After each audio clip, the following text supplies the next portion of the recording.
Welcome to a summer episode of the Archetypal Mosaic. This is Mikhail. On the phone, I have an incredible author, Adele Nozedar, all the way from the UK. Welcome, Adele. Hi there. Thanks ever so much for having me. Adele is the author of multiple books, including Signs and Symbols, the Sourcebook, which is an exquisite source book that you can find on Amazon and in many bookstores. She is also the author of Freaky Dreams, The Element Encyclopedia of Native Americans, The Hedgerow Handbook, The Magic of the Angels, The Secret Language of Birds, and The Secret Language of Birds Tarot. Soon, you're going to be releasing a new book about foraging, correct? Yeah, I mean, one of the things that I'm really, really passionate about,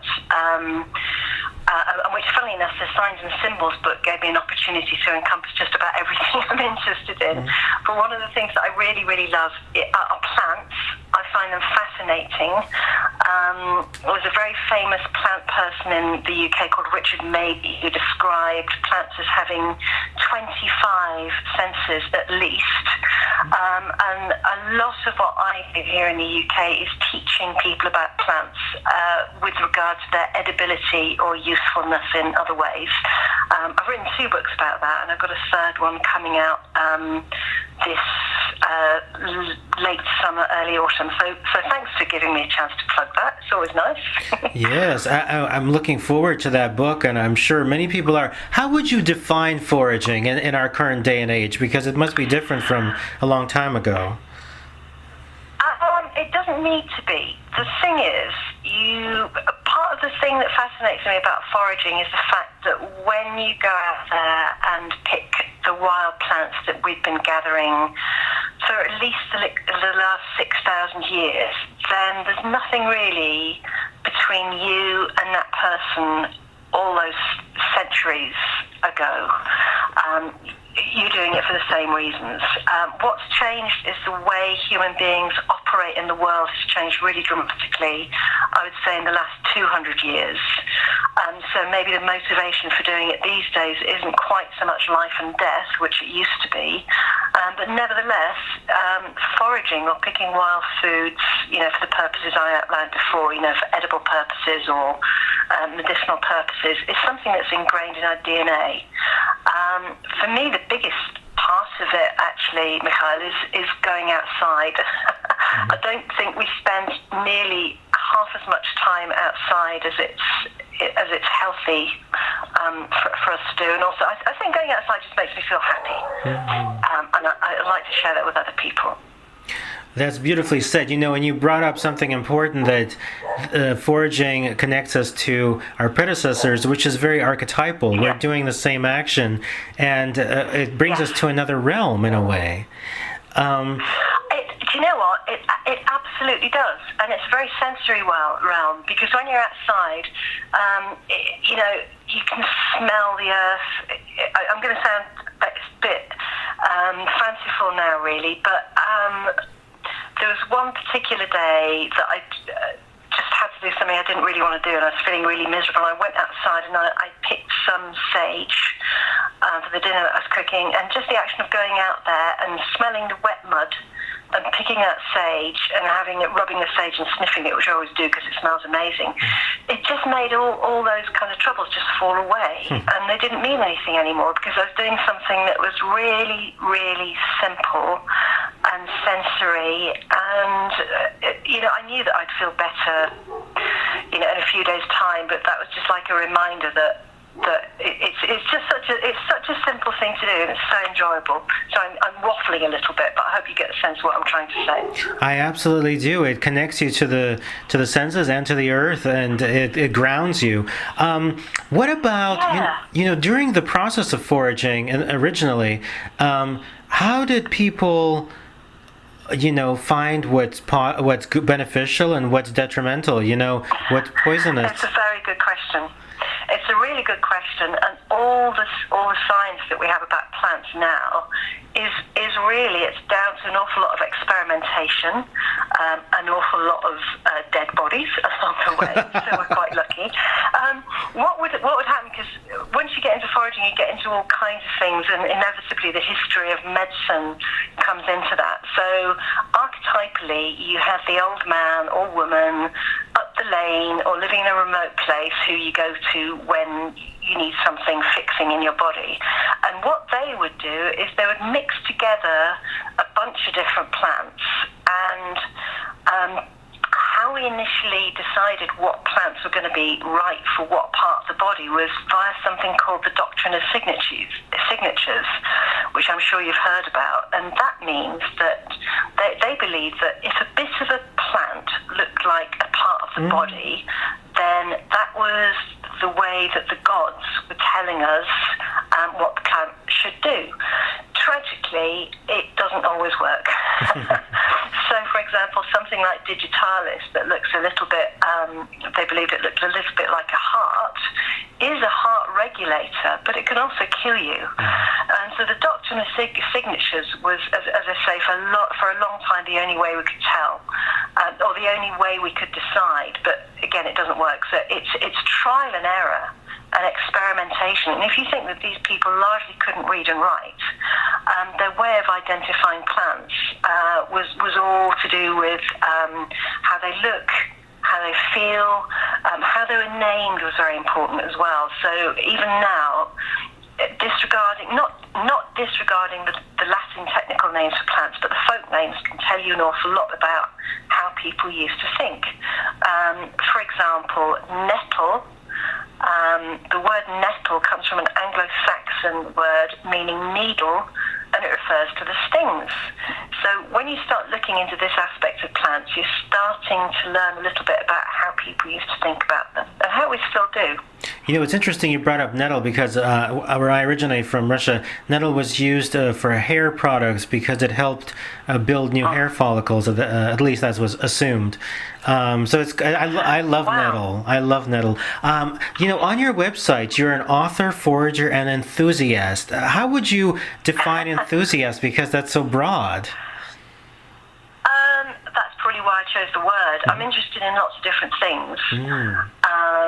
And it doesn't really stop. And I like to pass on that enthusiasm to people. It's like the writing books is great.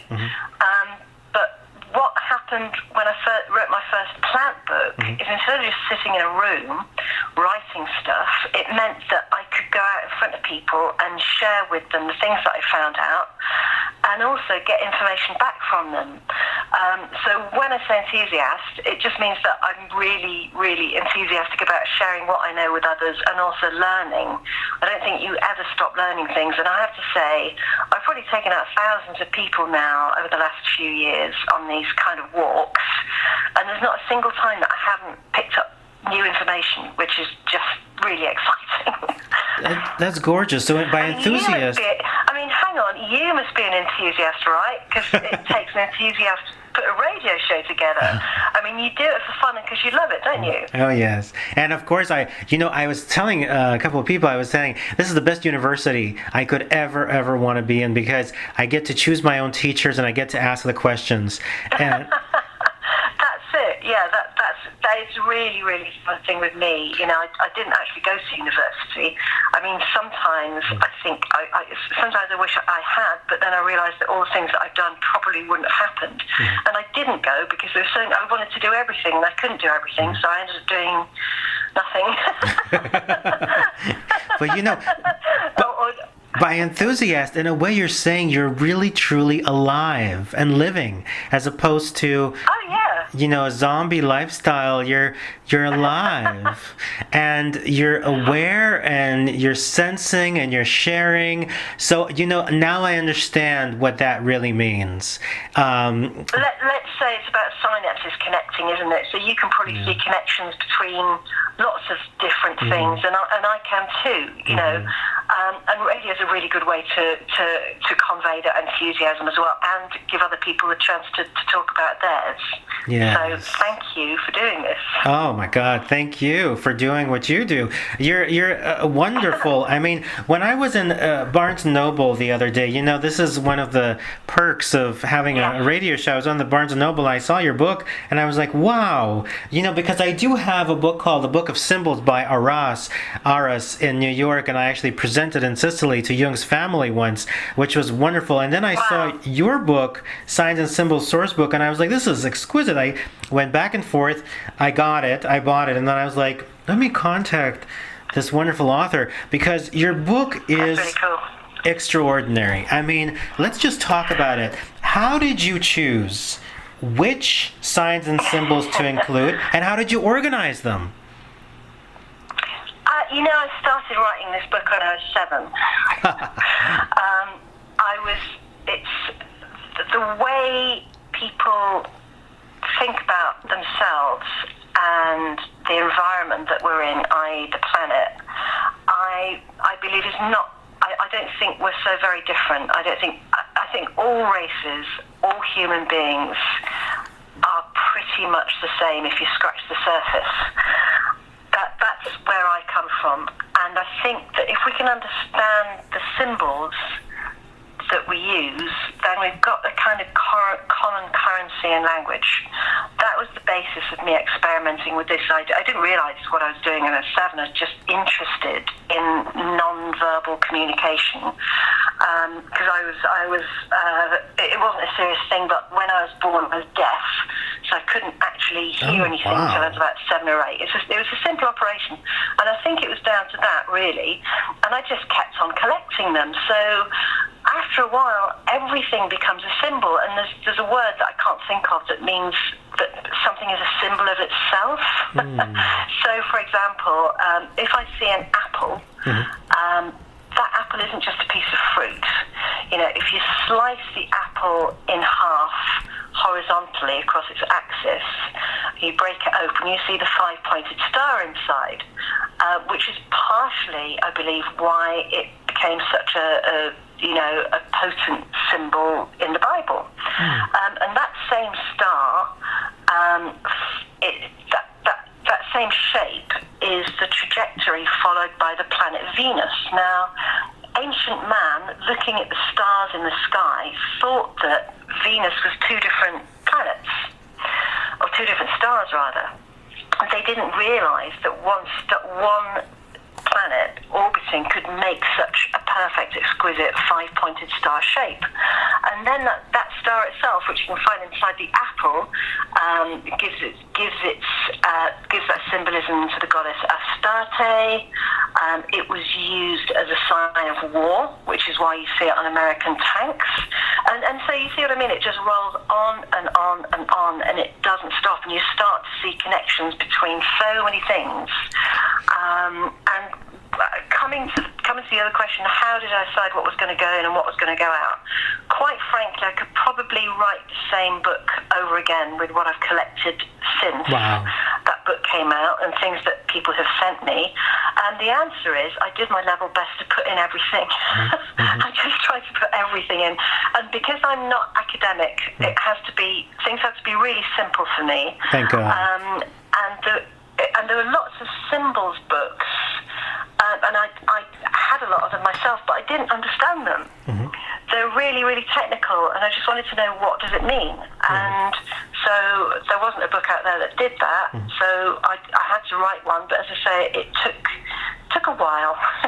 Well, what you accomplished is really, really beautiful. Let me ask you, for the audience, to define, just from your explanation, the difference between a sign, a symbol, and what is an archetype? Okay, so let's start with an archetype. I would believe an archetype to be something which is a commonality held by most people. Let's say it's a distillation of something. So you have an archetypal symbol, say, in the Madonna with a child. That's fairly archetypal. And there's certain aspects of that particular symbol, which you might say, oh, that's a Catholic symbol, or if you're Hindu, you might see a similar kind of thing in Hindu iconography, but it's the same idea. A sign, I would say, you can interpret a sign in quite a few different ways, can't you? You can have a very practical sign, or you can have something which is a bit more nebulous, like you might believe, you might have a superstitious belief that a certain kind of bird landing in your garden is a sign of something. Like people used to believe that a robin coming into the house was a sign that a dead person was trying to communicate with you. So if you believe that, that's up to you. I have no way of proving whether that's true or not, but that could be said to be a sign. And a symbol, I think, is something that represents that archetype in a very, very simple but quite possibly archaic way, maybe because we've forgotten how to interpret these symbols. Maybe we see them so much that we forget what they mean. Did that answer the question? What was the question? You answered it wonderfully, and with an elegant simplicity. Now, do you know what? My ego is being massaged big time. Deservingly. Can we talk every day? Yes, deservingly it is. Let me ask you this. Now, through your book, the beauty in it is that it's very kind of free of any judgment. There's such a variety of symbols and signs and definitions and meanings, but there's no judgment. There's no this is good, this is bad, etc. How were you able to look at things with such objectivity?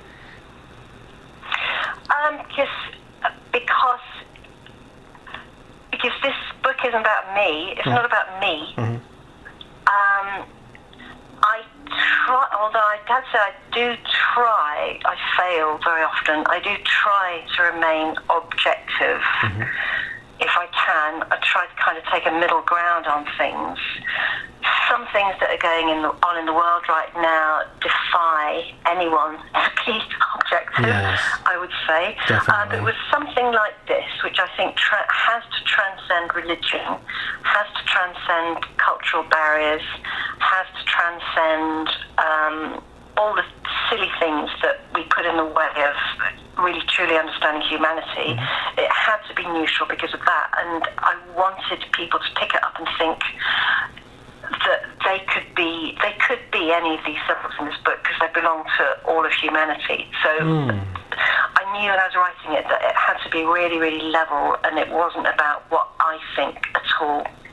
In a way, then, you're basically sharing pieces and parts of the collective unconscious, which have become conscious in a way. Yeah, that's a good way of putting it, actually. And I guess what I think I managed to do is to distill quite an awful lot of different symbols into the most simple possible interpretation. In fact, there's a people get very they're willingly mystified by all kinds of things in life, and I found this brilliant little kind of meme, if you like. It's called Occam's razor. Now, the razor, I think he was a priest. I can't remember the story. But Occam's razor means that the simplest explanation is most likely to be the best one. So if you take that as your fail-safe point of view, then it just means that you start at a really sensible, earthed place. And it might well be that something is not quite as earthy as that little kind of Occam's razor thing, but in general, it's a good place to start. It's almost like it has to feel true to the reader and to the author. So for that to, there's an importance of that natural. It has to be authentic. Yeah. If it was, if it was very airy-fairy and weird and wacky, then it wouldn't be authentic. It would be. No, it wouldn't have worked, I don't think. Now, let me ask you this. So, because so many symbols have different variations of their coming about. For example, the Z, or the Z, the Tibetan bead where the 9 eye is the king, and Yes. And originally, there's the myth that they fell from the gods from the earth, that they were found underground, that they're mostly made out of agate with natural eyes, just like agates naturally have eye-looking shapes. And then, of course, there's man-made Z-beads and such a variety. Yes. There's ones that are worth millions of dollars, ones that are worth less than $1. How does one choose? Because I, for example, collect quite a few of these things when I can. You collect the Z particularly, do you? I do. Oh, right. Yeah, I've been collecting them for years. I love them so much. Wow. Yeah, and also. So where do you get them? Well, I have certain Tibetan friends, and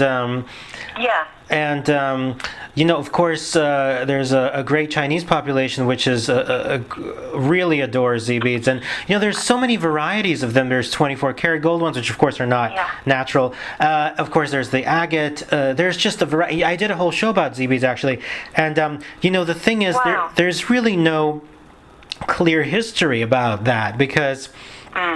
There's the mythology behind it, then there's the reality, and then there's the copies and stuff. And I was wondering, when you have such varied history behind a symbol, how do you choose which variant becomes the most important? I don't think I ever did in the book, because I think some things we don't want to know. A, we probably never will know the truth, and B, we don't want to. Okay.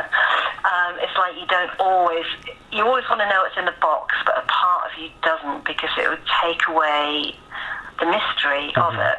I think these stones are particularly loved and particularly powerful because they do look like an eye. Yes. They do have that kind of eye thing going on, and of course, as a symbol, the eye is incredibly powerful. So I think that we like to keep that.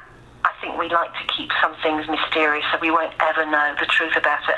I must admit that I find Tibetan mythology, and just I've been to Tibet, and you know what? It was the strangest place I've ever been to. Why? And I think because the expectation was so high for it. That all the time it was like I could talk to you about this trip to Tibet. It was just extraordinary things happened. Wow. And is there anything you'd like to share, a story? Not kind of airy, fairy, spiritually sort of type way, nothing like that.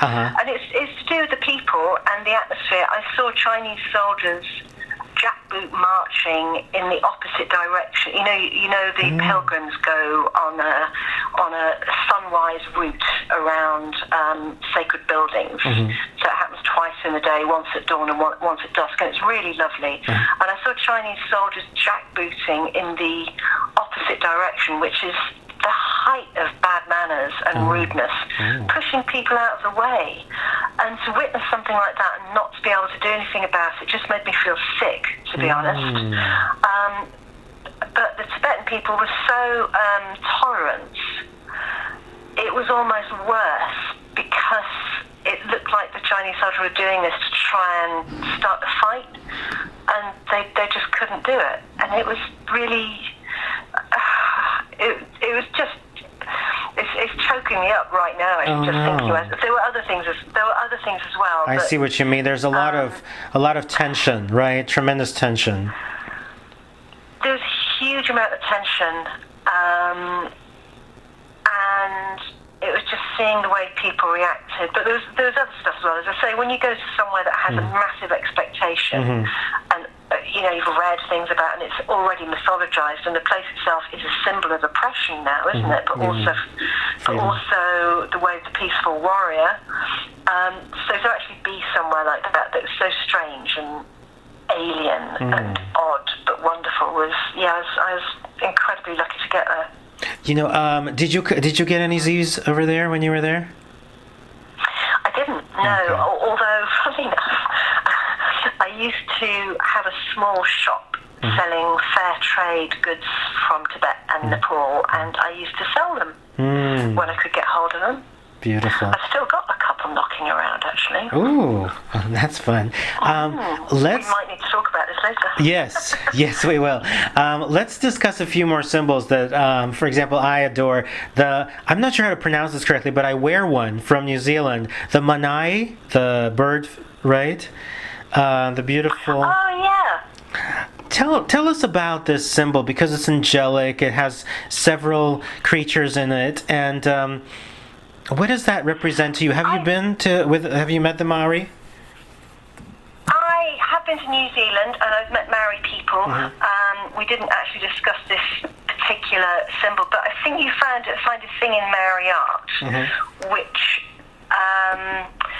it's like Aboriginal art as well. It reflects the landscape, and it reflects birds, and it reflects animals. So it's almost like a stylized version of what people are seeing. And I think that all this kind of art is interesting because in the West we tend to be, not always, we tend to be quite figurative. You know, when you teach children to draw, you draw houses and stick men and things like that.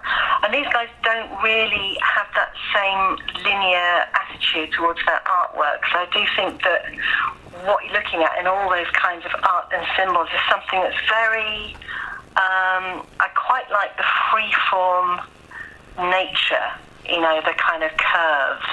Yeah. And the... it's very much watery. It's like water. It's fluid. There's a fluidity about it, isn't there? It's almost like there's no holds barred. Have you seen the dot arts of the Australian Aboriginal people? You know, they do this art with lots of tiny little dots. I am not familiar. I'm going to check it out right now. Yeah, it's not that is in the book or anything, but it's sort of thing that you might want to have a look at, because it's just a different way of representing something. And I guess art collectors or Western art collectors would call it primitive art. You know, it looks like a mosaic. It's very much a mosaic. Yeah, but to call something primitive is to really not understand what sophistication is, or what primitivism is, or what art is, and it's judgmental, isn't it? Very, because my show is called Archetypal Mosaic, and when I look at this, you know, I see just that. The mosaic brings you into the archetypes, so it's like a key. So I find it to be gorgeous now that I see it. Yeah. A few more symbols come to mind. You know, I'm not sure if this one is in the book, but the magatama, the comma-shaped beads that are part of the Japanese imperial. That? It's not in the book. What's it called? Magatama. It's one of the three imperial Japanese things. It looks like a comma or a baby, and it has tremendous value. It's one of the most precious things in Japan, and they have I missed out. This is not in my book. This is terrible. It's not at all. Not at all. You said there's a whole other book full of things. This is just... Okay, now let's talk about is there anything in the Japanese culture in terms of symbols that really talks to you? In Japanese culture? Uh-huh. Oh God. I'm really on the spot here. Do you know what? There's nothing that springs to mind, but I have a feeling that you'll tell me about something, and I'll go, oh my God, yeah. Or maybe not. You're right. I don't have anything. The sun, of course. Let's talk about the sun. It's the sun is the... Well, yeah. I mean, that's the big one, isn't it? Yeah. I mean, yeah. Everything comes back to that circular shape of the sun and the earth. I think that with this book, it started out with the dot. And if there's any one symbol that is really, really crucial, I think is that circular thing. So, that exists in all cultures, really. I mean, it's one of the first things that children draw, isn't it? You know, the kind of sun with the wavy lines surrounding it. So you're not going to get away from that. Even the swastika is a sun symbol, and it was a very innocent thing before it was, corrupted. Yes. if you weave baskets, then you fold and you kind of fold over the raffia or the whatever plant material it is that you're making the basket with, and that circular action of folding and drawing out gives you a radiating sun symbol. So that was, a very, very, very, very early representation of the sun was that, in basket work. And I think also with symbolism we tend to make things more complicated than they really are. But it's just because we have to think in a way that it doesn't involve an awful lot of words. And I love that in your book you talk about the sun having, the 8 sides, almost like a super compass, and there's something exquisite about that. The sun is also the representation of the Peruvian, one of my favorite singers of all time is the multi-octave Ima Sumac. I just did an interview about her with her manager. Ima Sumac! Don't you? You know what her real name was? It wasn't Amy Camus, I'll tell you that. Yes. It wasn't. It really was Ima Sumac. Yes. Oh no. Yes. She went back to Peru. She's amazing. I used to have a vinyl album of her reaching the most incredible notes. Yes, and some of her songs were actually about being the sun virgin and the sun god, and they were all, not all, but some of the songs dealt specifically with the Peruvian, the value of the sun. And it's, wow. Yeah, and it's really interesting how some of these cultures, like the Japanese culture and the Peruvian culture and quite a few others, how valuable the sun is. Now, let's talk a little bit about some of your favorite symbols and signs from the book. Tell me what really, affects you. What really affects me? I'm very fond of stars with, uneven numbers of points. Not for any specific reason, but I just don't like things that are symmetrical. So, if I'm in a room and people have got like a vase of flowers and 2 things on either side that are completely symmetrical, it makes me feel a bit jittery. So I have to move things. So I like my symbols to be, they can be symmetrical, but in themselves, not in conjunction to other things. I know that sounds really weird. I'm actually just flicking through the book now, sort of trying to work out which symbol. I tell you what is a really good pack of symbols is a tarot deck. Not for use as a future-telling endeavour or anything like that, but as a set. If you wanted to start to understand symbols and have a quick guide to symbols, buy yourself a tarot deck, like the Pamela Coleman one with the pictures on the minor arcana, because that is one of those is absolutely teeming with lots of different symbols. Otherwise, what do I like? God, I like them all.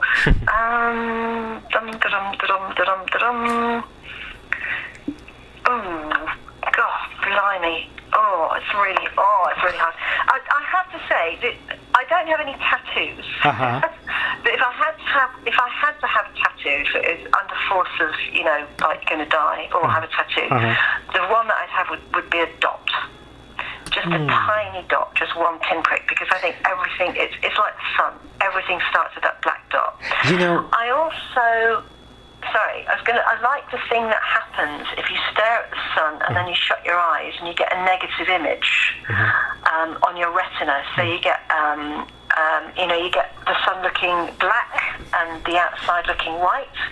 Because it occurred to me that what if, and this is really fanciful, what if the sun isn't an object, but what if it's a hole? To another place. Yeah, that's very clever. But we just want to tell you. I know what my favourite symbol is. It's a stone with a hole in. Oh. Which you can find sometimes on the beaches here, and I've got a huge collection of them, and I love them because when you look through them, you can imagine that you're looking somewhere else. Which you kind of are, but you're not really. Yeah, different dimensions. And to the audience, please don't stare at the sun. We just want to let you know that, because that can blind people. No, don't do that, no. Because they have special glasses for that. But don't even look at the sun. But yeah, don't do that. but I'll tell you that it's interesting when you were talking about having a dot as a tattoo on the body. All of a sudden, immediately, I realized we're gifted with those with our birthmarks, and they are kind of representations of the sun or creativity. I never even thought about that because I have so many birthmarks. But you just made me realize something beautiful about it, which before I never saw. So thank you. That's so true. I'd never thought about that either. Well, it's because of you that this is great. Stop it. This is wonderful. See, we're having this is great. Have you got any tattoos? I don't have any tattoos, no, because it's funny. When I was in Japan, I remember going to the what do you call those? They're beautiful sauna-like places with like 30 different. Oh yeah. I forgot the name of it. And when you go in there, it says, if you have a tattoo, you can't come in here. And I always think about that. I'm like, really? I want to go back there. I want to get a tattoo, get thrown out of there, because those places are too cool. Really? Yes. Oh wow! How interesting. I didn't know that. Now, your future works, the things that you're doing, please share with the audience about your incredible journeys you take people on, and your upcoming book, as we mentioned, and just about your incredible, free-thinking, beautiful life. I'm exceptionally lucky, I think. I really am lucky in that I remember years ago I decided that whatever I was going to do, it was going to not require any equipment or not require a lot of equipment. Having said that, some of the things that I've done have required immense amounts of equipment. but generally, I've kind of kept that rule, and writing is something that you can do anywhere with very, very little.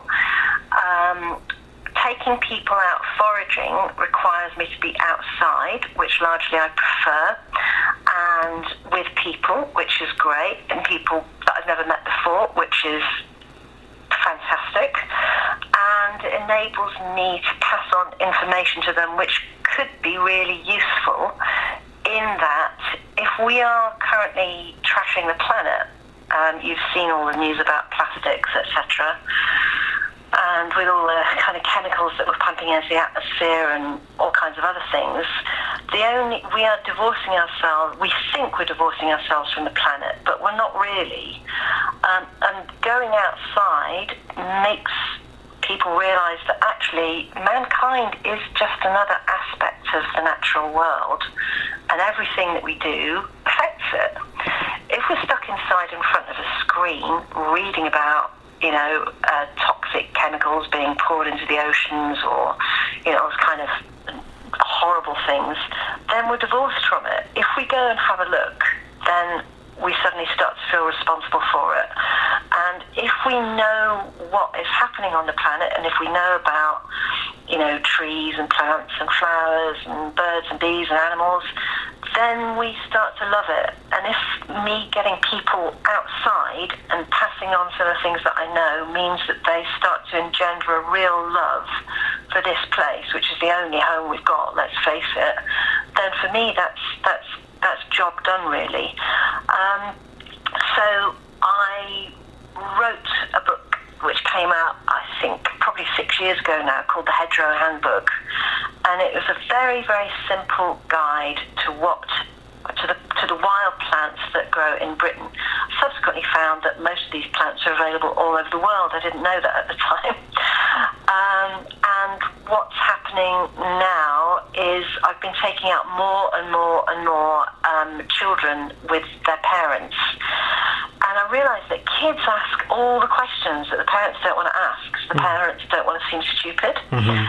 So I've got a book coming out later this year which is aimed at children and parents learning together, because children love teaching their parents things, or their guardians. They love being able to show them something because it's empowering. Mm-hmm. So that book is coming out this year, and what we're doing with that is, in the UK there are less than 1,000 independent bookshops. So So what I'm doing is we're giving it to the independent bookshops for a month before anybody else gets it. Great. It's also going to be available in the US as well, and pretty much every other territory in the world, I think. But I just wanted to make a point about independent bookshops. I think they're really valuable. I think all bookshops are valuable, and I'll tell you why. I buy stuff via Amazon. I love it. I love being able to kind of click on a page and get something a couple of days later. Who doesn't? But then again, they chuck up the stuff and they say, "Oh, you just bought a raincoat, so we thought you might like these things as well, and amongst them will be like another raincoat. I don't need another one. I just bought one." But it's a logarithm that's giving you choices. Now, if I go into a bookshop, or a record shop for that matter, and I buy a book or a record, then there's a human being. If it's a good bookshop, there's a human being standing there, and they're going to say, "Oh, if you like this, you're going to love this one." But it could be something completely unrelated. And I like it when we can make a leap between, a book about tractors and a book about symbolism, or a book about Russian dolls, or a book about elephants. And that doesn't happen online, and that's why I think that independent bookshops really need to be celebrated. And of course, you've got a great one in San Francisco, in City Lights. Did you ever go in there? Oh, yes, I do. I love independent bookshops. I love record stores. I love tangible media. Tangible media, you can hold it, smell it, enjoy it, have it signed, and then if you want to resell it, the value can be 30 times more. Digital media has no resale value. You know what? You're right. Oh my God, you're so right. It's like, you know, when you get a vinyl album and you, with your fingernail, you slip the plastic on the side, and then you open it up and you get that whiff of vinyl, because that music is printed on a bit of the planet, isn't it? Yes. You know, a piece of vinyl is a piece of oil. So there's a... God, you and I are going to agree on so many things. It's a sensory experience. And you know, even if you have a favourite album, it's going to have scratches on it, and sometimes you can even remember what happened when that scratch happened to the record. Amen. You know? Amen to that. That right there, you just said something so beautiful, and it's very similar to birthmarks on the body, and it's like that one scratch on the vinyl. It's interesting you're talking about vinyl, because I've released like 30 albums already throughout my lifetime, but my first vinyl came out this year. You released 30 albums? Yeah, quite a lot of unique... What else? It's called Dark Soul Theater Performance Art, and it's been out since '93. Wow. Since I was 13 years old, I released a whole bunch. But only this year, my first vinyl came out. It's it's just fun So stuff. you've released over 30 vinyl albums? No, 30 albums, but the first vinyl came out this year. So CDs, tapes, and digital media. Yeah, that's impressive. Good God. Thank you. The most recent one is called Time is Different When We Sleep. I think you might enjoy it. It's very psychological. Time is different when we sleep. Yes. That's also true. And time is different as we grow older. Oh, yes.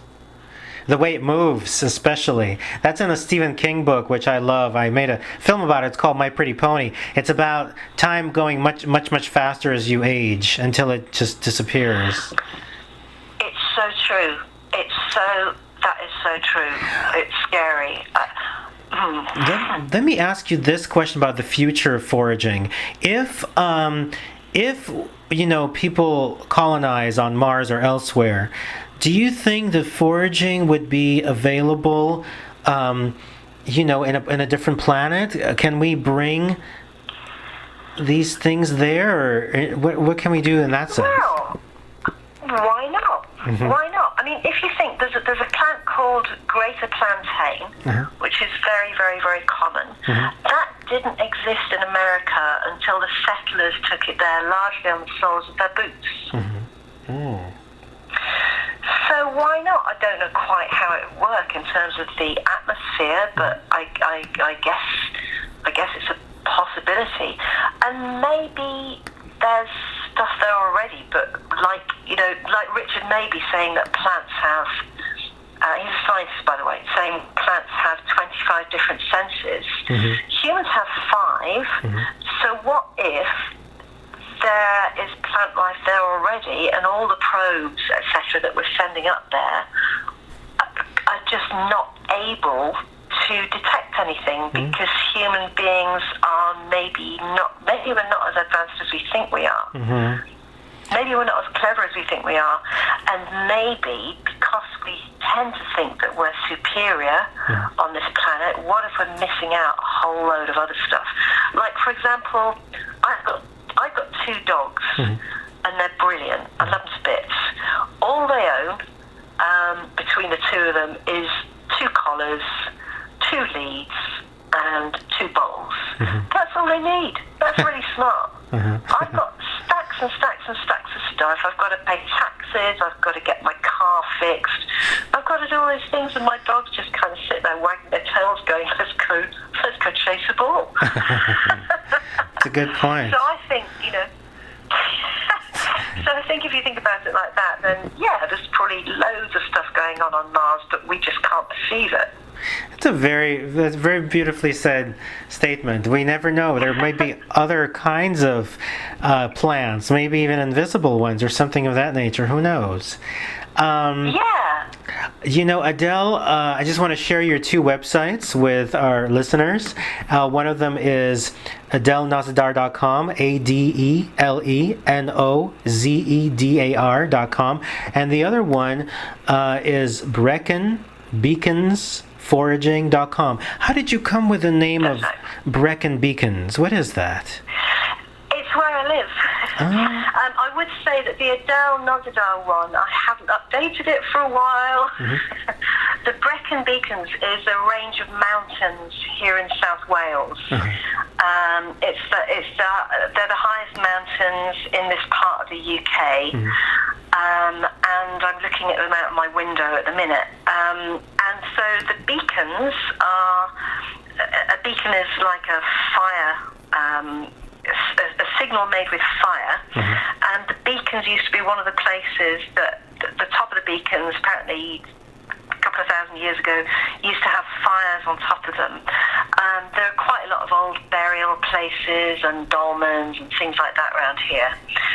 So Brecon is the town, and the beacons are the mountains. So the mountains are called the Brecon Beacons. I know it's strange. It's a very, very odd name for a range of mountains, but that's it. I really like it. So the image I get from hearing that are like natural lighthouses. Yeah, kind of. Yeah, it is kind of. I'll ping you a couple of pictures over. Okay. But so Brecon Beacons Foraging, I called it that because this is where I am. Although I do actually forage all over the UK. This is where my base is.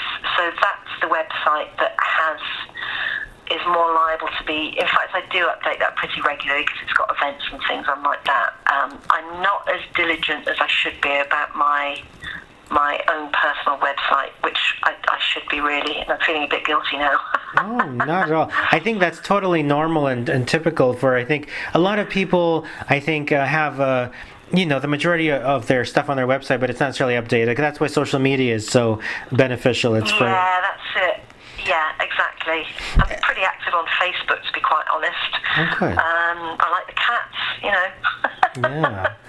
And you have so many books out. They're available on Amazon. And the Foraging with Kids, 52 Wild and Free Edibles to Enjoy with Your Children is available for pre-order. It's going to be released in September of 2018, so in a few months.